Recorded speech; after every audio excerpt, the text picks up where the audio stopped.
There's a lot of people that start doing the ketogenic diet that end up experiencing low blood sugar, hypoglycemia, and typically most of these people are coming to a keto diet from being diabetic. Now typically how they would handle that, or how they're told to handle that, is have a little bit of juice or crackers or glucose tablets. Well, that's actually the worst thing that you can do to fix this problem. If you're watching this video, it's because you're experiencing this and you want to know how to fix it correctly. But for those of you that don't know, there are a bunch of different symptoms, but you got things like shakiness, dizziness, possibly passing out, lightheaded, just a bunch of nasty stuff. So as I said, glucose is the worst way to fix this problem because it's going to keep the problem going. If you go and have something that's high glycemic, like juice, crackers, or a glucose tablet, it is going to bring it back up and it's going to spike it up, but then later on it's going to come crashing right back down and you're going to have to do that again. And at that point, every day you're on the blood sugar roller coaster. If you like roller coasters, trust me, that is not the roller coaster that you want to be on. The correct way to fix this is going to be using lean protein. Only about 4 ounces of something lean like chicken breast or some kind of lean beef. So try to keep some of that stuff on hand in your refrigerator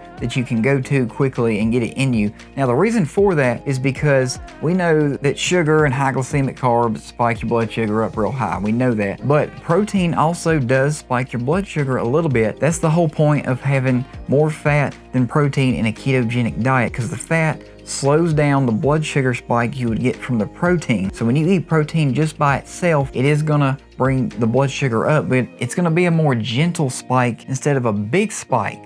As I said earlier, the big spike is gonna come crashing down later, right? You're up here. Now with protein, it's gonna gently spike it up just to get you out of that, and you're not gonna have that giant crash later like with the high glycemic stuff, it gets you all the way up here. So use about 4 ounces of really lean protein to fix this. And the good news is that over time, while you're doing keto, and as long as you're doing it correctly, this issue is going to fix itself and it's going to get to where that you don't need that anymore. So try this out the next time you have low blood sugar, and I promise it's going to work out a lot better in the long run than using glucose. But guys, keep it keto, keep it healthy, and I'll see y'all next week.